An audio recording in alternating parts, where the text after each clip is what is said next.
Saturday morning, mildly hungover, welding's finished. It's not my most beautiful welding, but it's strong and it's going to be waterproof. Up here, the extended the inner wing back onto the bulkhead section and filled up any holes. Morning, Tammy. Filled up any holes that were going through, and you can see daylight through. So I'll put a good brush seam sealer over that when it's all cooled down. Pedal box, and then paint it. Pedal box, pedal box. So what we're going to do with the pedal box, here it is up here. So this is the new unit that came from a right-hand drive car. If I put that side by side with the old unit that came from a left-hand drive car, you can see that the pedals are very clearly canted on the left-hand drive and straight on the right-hand drive. I don't even think these would fit into the right-hand drive footwell. I'm not going to bother trying. I was right about the clutch slave master, because when I look at the bellows on the bottom of it, it's just coated in hydraulic fluid. So I bought a new clutch master.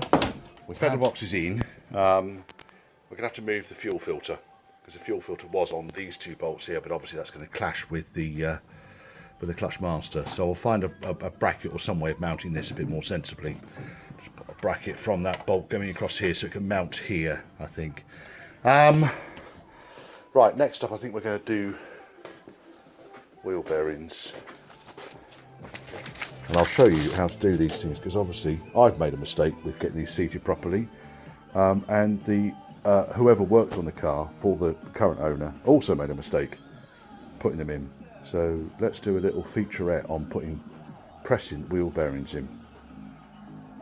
Right, so wheel bearing comes in two parts. It's got the race itself, which is tapered, and it's got the seat. The seat gets pressed into the hub.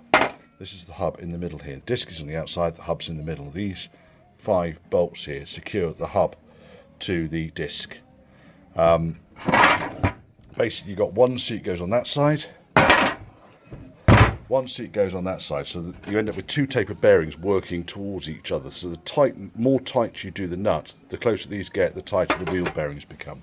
And so one of the challenges when you're pressing the seats in, especially the one on the reverse, the studs sit proud of the face here. And if you start pushing down on these studs, you'll just pop them out. They're designed to pop through. That's a pain in the arse. So all I do is I've got one of these big kits here. Look at this big box of shite. Not particularly expensive either, but very, very useful, because it comes with a load of hardened plates and bits and bobs. So I put the biggest one I've got, which I know fits over there, and I'll rest it on that. That then gives me the clearance I need, so I'm not pushing studs through. So there's the hub and the disc sitting on. You don't necessarily need to have the disc attached. You can do this without the disc attached, but what's the point of taking it off? It's already on. The next thing we need to do is to find a tool that's going to push the seat in. That is more or less exactly the right diameter. So all I do is check that this press goes into the hole and comes back out again. I don't want to press this thing in and leave it in there. And then to give myself a little bit of space, I just put some other gubbins on the top of it, but I might not even need those. So let's go and line all this shit up now. Right, so my helping hand managed to completely miss videoing the first seat being pressed in. I have pressed it in. I'll do another one for you just to show you. But what we've effectively done here is we've pushed the seat down so that the bearing seat, you can see there, you can see the central section. Let me just rest this against my belly. You can see the central section. This is hub, and then the shiny bit is the actual bearing seat that I've pushed in. There should be no gap at all there. Alright, so we'll position, I'll put a bit of lube on the top here. We'll position the next bearing seat in, making sure it's nice and level. I don't want to put it in on the piss. So it needs to go in level, otherwise you're going to find it snags. Position the workpiece on the top. Got a nice socket here, I can fit that in there to save me a bit of time. Right, Ben, it's still recording, come over here. And I am just meeting that now. Take the clearance here, to get the clearance. And it's going up. Right, now keeping an eye on the gauge, it should start to push this down. Okay, you can see it going down. There's no pressure whatsoever on this, it's just pushing it in place, pushing it down vertically, nice controlled if I get any reading on the gauge whatsoever at the top, I'll stop and just double check that it's not met a snag or that it's going in straight. I mean, it'll be going in straight by now. If it was going to go in on the piss, it would have stopped before now. So I keep pushing now until I get about 3 tons. I can do this with an old bearing and, I don't know, a rubber mallet. You can knock them in. It's not impossible. But while I've got a press, I might as well do it properly. Right, I've got to 2 tons, I've got to 3 tons. Let's release the pressure on that. Take the disc out, take the spacer out, and just really check that that bearing seat has seated right onto its housing, and there it is, and you can see that it's tight up against it. Yeah, there's no way is that going to go any further. Another reason for making sure these things are clean. So that's it, that's how you put the seats in. If you do them like that, there shouldn't be any problems. Here's Ben pushing in the seat on the rear of the hub. We've not yet got the press fully located, so the press is going down. It needs to centre itself on its platform. I'll just give it a little wiggle. There we are, that's fine. That needs to come over just a tiny bit. Just making sure that it's pushing down an even force across the whole, that'll do, bearing face. And then just pushing down nice and gently. There the force is going up, keeping an eye on the gauge. And if we suddenly get a ton or whatever of pressure, we need to think about why it's giving us that pressure. All right, go on then. Right, that's not right. Okay, you need to stop now because we've gone to a ton. Yeah. So something's gone wrong because it shouldn't be flagging at that point. Okay, so that can come. That'll do. Whoa. I suspect what's happened is it's not gone down level. It looks all right. It looks fine. Once we're hitting that ridge. Yeah, this hub is the one that had all the broken, mashed up bearings in it. Now, we've done our best to tidy the thing up, but there's no guarantees that it's not a ruined hub. But the bearing seat is what we want to be putting in it, so we'll try again. We might just have to go up to a couple of tons just to get past a ridge, and it'll go crack.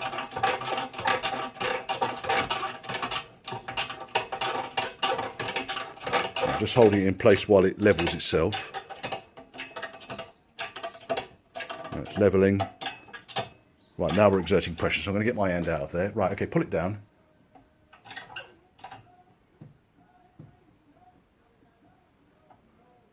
Right, it is going down. It's holding it just about 1.5 tons. It's just needing a bit more pressure to push this one in than the last one.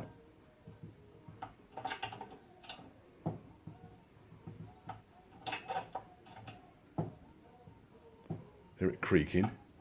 Softly, slowly, catchy monkey. And it is going down. We're still around, or we go up to nearly 2 tons now. Let's drop down back to 2.5 tons, down to 1 ton. There we go. Right, it's gone past whatever ridge it was going past, and now it's going down. So you just see that we're just keeping an eye on the gauge ready to make sure that it's not going to go nuts. We'll keep pushing down until we get pressure again, and that should mean that it's at the bottom of the hole. Right, we're creeping up, go to about 3 tons. Oh, it's going nowhere. Right, okay, so that's not going to go anywhere else, so let's release the pressure. Take out the packing pieces. All come out. That can come out. Looks like it's seated, but we need to double check. So Ben, if you can lift up the hub, we'll have a look down the inside. Right, it looks like it's seated. Turn it around so I can see it from the other side. Now, really what we're looking at here again is we've got the hub face here, and we can see that the bearing seat is right up flush against that. So that's it, job done. Yes, we've had a sudden change in the weather. Pissing down now. All the brake lines are in. So we've got the primary and the secondary circuit in for the front brakes. This is not very tidy over here because I ran out of double clips. When I put the double clips in, I will tidy the brake lines in so they look all nice and straight like that, and they'll all be mirrored and parallel. We've got the brake flexes in. Haven't done the brake back plate yet because I found out what the problem is with these hubs. There should be a fucking great spacer that sits between the nose of the bearing and the back of the nut on these non-ABS hubs. And it wasn't there when I took it apart, and I can only assume that whoever did the swivel work on the back of this, I don't know, lost it, decided not to put it back on. So I've got them on order, they'll come early next week and I can get these hubs then finished off. Because at the moment I've got exactly the same problem, that the hub is rocking around like a good one. So they need the spacer and a small seal. As you can hear, the weather's really picked up in North Devon tonight. What a beautiful evening. Right, been rebuilding the front prop shaft because it was in a shocking state. I think largely because of the lift.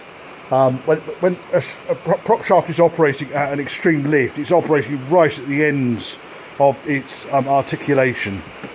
So any kind of form of axle articulation is then held up by the prop shaft. No. Anyway, both joints that came out of it were unbranded Koki 5000s. Neither of them could you access the grease nipple from the yoke while it was in. So I gave up on those. The rest of the shaft though is okay. So I put one UGKN universal joint onto one end of it, and that's gone on. And then we started looking at the other side, but it didn't really show any signs of wear, but we couldn't get grease into it. And I'm pretty sure when they start rusting and the caps start rusting, you just know it's cheap, shonky crap. And for the sake of 12 quid, and while I got the prop shaft off, it just makes sense to me to just put a new universal joint on each end of it and be done with it, and you know it's okay. There was one amusing thing I found on this. Missed. Yeah, you missed that, didn't you? Big time. Going to get another back wing for this because I just don't. I think that's too tatty. Going to put the original back bumper back on it with the original corner bumpers. Get rear light units that include the fog light cluster rather than having that just bolted under the bumper. Toe ball's going to come off. Customer doesn't want that. It looks pretty tatty anyway. I might find some better D-post covers to put on because they just look a little bit tatty. The roof that's been danced on, I think is going to end up being a roof that's been danced on. I might even have a later roof panel on one of the cars in the field, which is bugger all use to me, because the early cars had this strip right the way down, front to back, right the way across. On these cars, the later cars, they had the blank bit there, the cutout for the interior shower. Sorry, sunroof. Headroom restrictor. So you can see here when I look at the middle two stripes, when you get to the top there near the front, they've got the blank sections there for the cutout for the sunroof. But this roof is it's got a fair few nasty dents on it. I think it's part of the off-roading. You see where it's been under trees and branches and things, and it's been battered around a little bit. The tailgate struts, I started to fix them and then found this bracket was in the wrong place, so that's a new tailgate strut on that side. Couldn't fit the one on this side, so I can get that sorted out. It looks pretty fucking mangled though, doesn't it? I might have to get another ball for that. That's the breather pipe there for the front axle, so I'm going to pop that back on as well. And I'm not going to bother attaching it into the vacuum circuit. So there's an adapter on here that attaches it into the vacuum system for the servo. So I'm just going to have the vacuum system for the servo running straight to the servo itself, and I'm hoping that's going to be okay. I've probably got enough bits of pipe here in order to just connect that back up again. I'll get some new rubber hose. And as far as the breather for the axle is concerned, it will come up as high up the bulkhead as I can get it. I don't think Tim has got any great desire to off-road this thing or go deep wading. So I'll just leave it as a standard breather system on the front and back axles. Yeah, it's going to be a good car, this. This side's actually, the panels on this side aren't too bad. There's a few scuffs and dents. This wing has been pushed in here. So it's going to be a little bit of, in fact there's the dent there, there's the crease there. I'll have a play around with it, but I should be able to get that wing a little bit straighter. I want to get the front wings on so I can see the lines from the front to the back. I'm not planning on painting it. In fact, you can see it's been pushed in here and it's creased there. So it's going to be a little bit of manipulation just to drag that around and about. get the wings back on it and check the straightness down both sides. This back wing, I just think it has gone too far. It's been clouted with something. I have got more back wings in the back of the car. Sorry, the back of the car. I've got more back wings in the container. I've also got a pile at the back here with rusty hulks. But I don't think any of them are actually that good. I'll have a look around and see if I can find a reasonable second-hand unit. But I think once this is all done, this is going to be nice. Now, here underneath the car, you can see the back end of the car. You can see the angle of articulation on the prop shaft and how much they've been punished really by the axle lift. It's the wrong prop shaft to go on something that's got a high lift. You can also see that it's actually pulled the rubber seal there off the expanding joint. It's got comedy dampers on the back as well. Yes. I just noticed also, and I think Tim did mention this to me, that the ball joint on top of the axle, the A-frame ball joint, which is just that bit there in the middle of the screen now, the gate is split on it. It looks in pretty shocking condition, so I'm going to have to get the A-frame. Well, the A-frame's going to come off anyway to polybush it up. So I've got another joint to put on there when that happens. Oh! Get it out from under the car. It's a long way up. These are all the left-hand drive bits. So if you want to convert a right-hand drive Range Rover to left-hand drive, get in touch with me.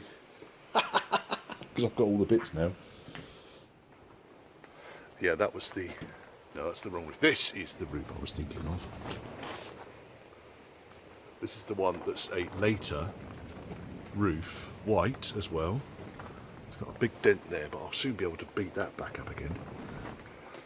It might be worth putting this on your car, Tim. Because it's no flipping good to me. And if we put this roof panel on your car, you've got a lot less dents in it. And apart from that one dent there, which I'm pretty sure I'll be able to straighten out, might even be the same colour. There's less dents in the left line. What are you doing? Bastard. There is less dents in it. And it's on the car back to front, so it's got the sunroof panel in it. Could even be tempted to take it down the paint shop and get it painted for you. So the last time I had one of these painted, I think it was about 300 and something quid. If you want dented roof panels. Something a bit dancey on this one. It's the hub that we've just put together. So I just wanted to demonstrate that with the nut done up as tight as it can go, this is the amount of play we've got in this. That would have been like that because the spacer was missing. Now, the spacer would appear to be quite crucial to this, so I don't really understand why it wasn't bloody fitted. But I've spoken with the owner.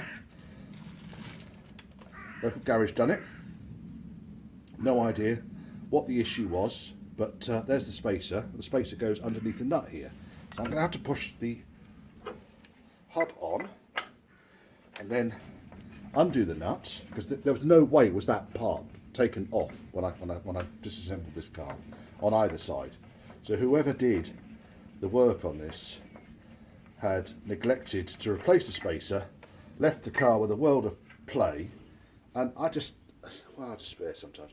Right, okay, so I'm going to position this on. There it goes. Just needs to push that right on. And then do the nut up.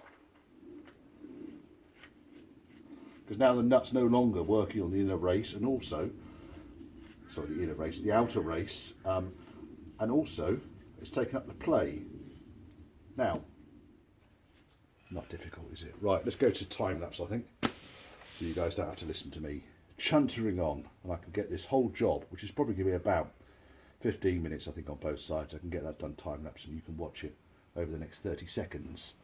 I'm not going to bleed the brakes through today because I don't know what I'm going to have to do at the back end, and I may end up having to take the calipers off at the back to replace brake lines, and it would just seem a bit futile to bleed it all through only to have to bleed it through all again.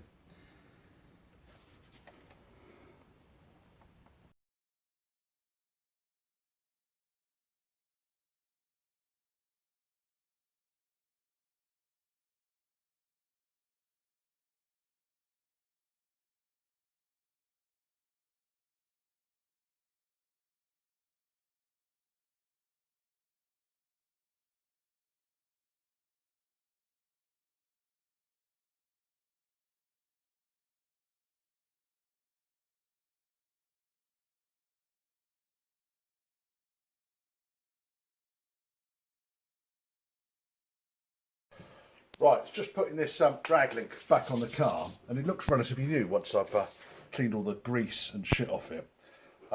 There's some grip marks at this end, which kind of made me think, well, okay, someone's had to do the tracking on this. And I'm looking at all these joints and thinking, do you know what? I bet whoever did this put them in bone fucking dry. I'll show you. So, undone the little clamp on the end here. Let's move it so you can actually see what I'm doing. Bum, bum, bum, bum, bum, bum, bum, bum. Can you see? Right, okay, so all we really want to do is count the number of turns to unwind this thing. 36 turns. That is as dry as a witch's tit. Now, quite why you would put these things in bone dry, I don't know. I don't lube up these taper fits because you just end up dragging it in too tight.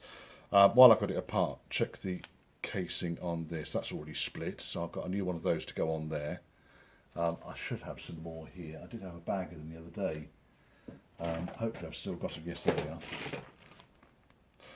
So I'll replace that gaiter. I'll lube up this and I'll wind it back into the tube with a bit of copperies on it.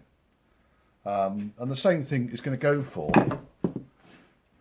this joint here, which is a reverse thread, and that one there, which is a standard thread. So the idea is you wind that, undo all the clamps, wind that in one direction or the other, and both of the ends will shorten or extend, as is appropriate. But if you put these things in bone dry, then one or more of them will seize up, and you end up with something like this.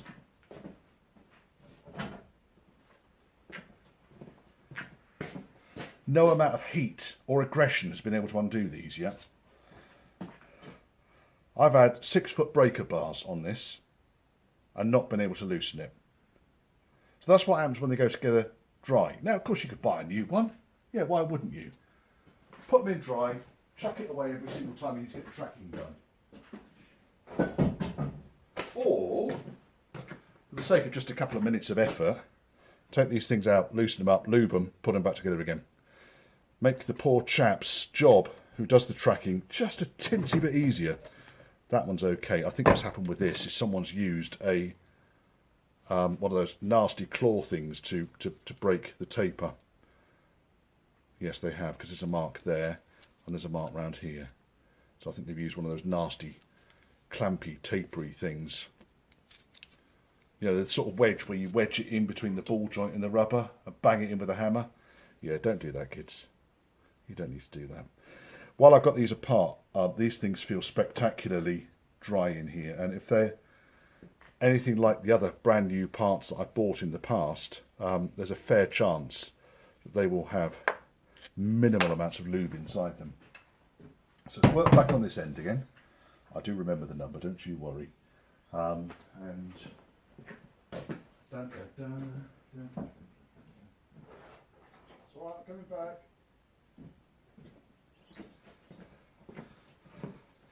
I need to get this thing off here. So it's just a wire clip that goes around the bottom. Sometimes they're Jubilee clips. Sorry, sometimes they are spring clips. Sometimes they're more likely to be this sort of style of wire clip. And all I really do is hook them up and put them over the body of the joint, so to speak. And just work your way around, and then you can take the rubber cap off.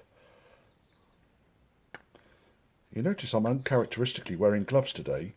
You'll also notice how cack-handed I am, and the reason why I don't often wear gloves in the workshop.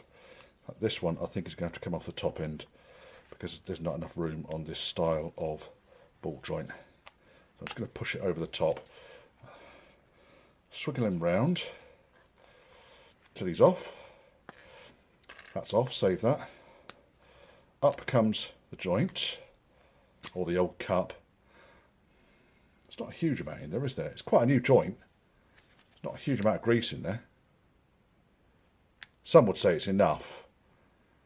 Not for my taste it isn't. I like to kind of almost fill this cap up, and then next time it gets a bit warm it will dribble down past the ball for now, and lubricate the damn thing. Right, we will need this top loop off up here, because that needs to go on to the new style of clip, or it might not. What I might need to do is just gently lever that over the lip. There it goes. Almost there. Almost there. Kadonk. Now obviously if the ball joint was fucked I wouldn't have bothered just replacing the cup, I'd have replaced the whole ball joint. But the ball joint is fine, relatively new, even though it's rusty on the outside and the threads. So check that is a good fit all round now. Wipe all the excess grease off. And then we'll put this wire clip back over the top. So it's just a case of reversing what we did just now. So it's a case of wiping the bit of grease off the end there. Put the tip of it into the groove.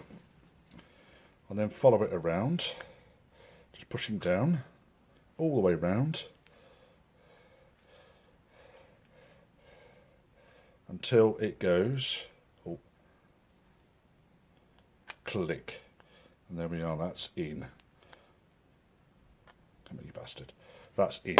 Right, so that's now a new boot to put on there. Lovely. That's nice, that. Got a nice solid feel to it. There's a fair amount of grease in there because I can feel it when I push that down. It's actually got something in it now. On the car now. One other interesting thing I found, this is the steering damper off that car. Ready?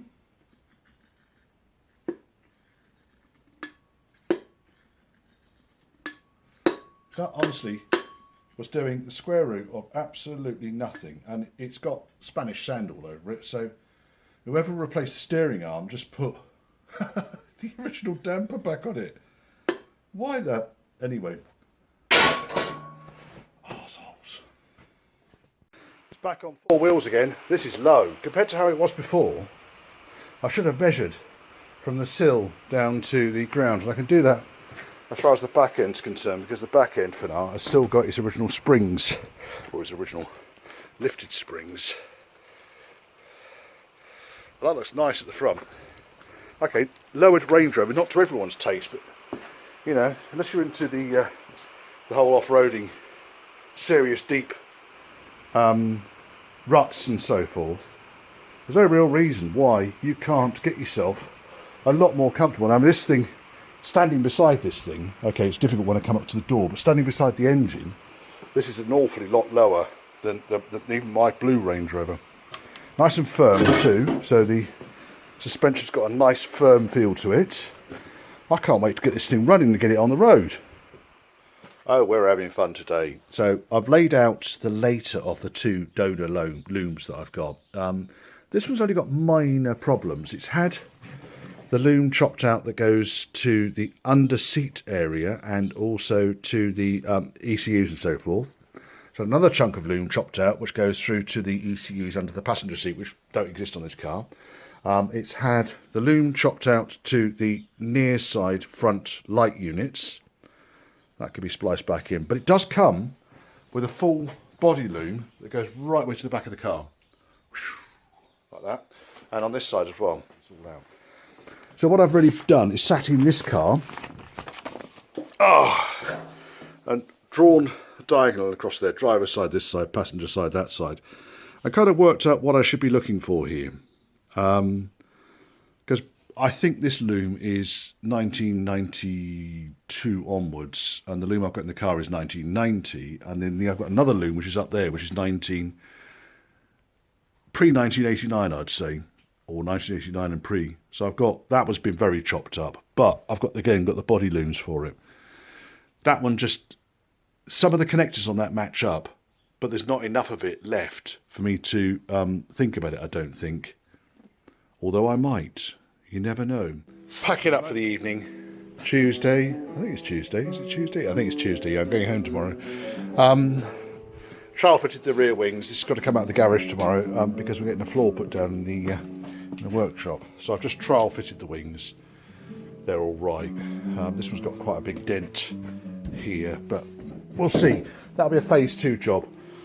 Something ruthlessly basic about these early diesels. 200. That's why I like the 200 TDI so much.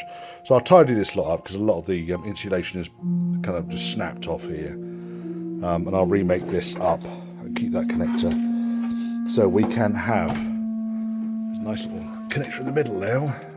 Quite for some reason that's broken down into 2 chunks. I don't know.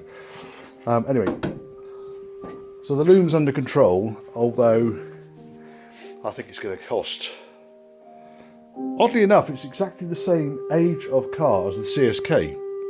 So I'm quite surprised that there's no one out there that's got a CSK loom. I expect if they did have a CSK loom, they'd be asking £1 million, please, because it's got the word CSK written on it. But this is far more interesting. I like this. Bringing cars back from the brink. That's what I like doing. Get that lift off the back there. It's going to level it up nicely. There's a fair kind of tilt on this car at the moment. It's just got a proper dragster stance. It's about 3 inches higher at the back at least than it is at the front. If I put a bumper and a grill on the front, it'll probably scrape the ground. But that's a job for next week. So when I get back, middle of next week, I will sort the back end for now of this car out, get it dropped down to a sensible level, check the wheel bearings, check the hubs, check the diff, service the diff, mainly with an oil change, check the prop shaft at the back, because if it's anywhere near as tragic as the one at the front, it will need new UJs. And then I can start putting the loom in, start getting the electrics all going. When the electrics are all in, I can then test it, then I can put the dash in. There's no point putting the dash in until I know everything's working, because the loom, as you would have seen from my a-suffix videos if you've been through those, the loom on any of these classic Range Rovers runs along the top of the bulkhead up here behind the heater. Yes. What fun!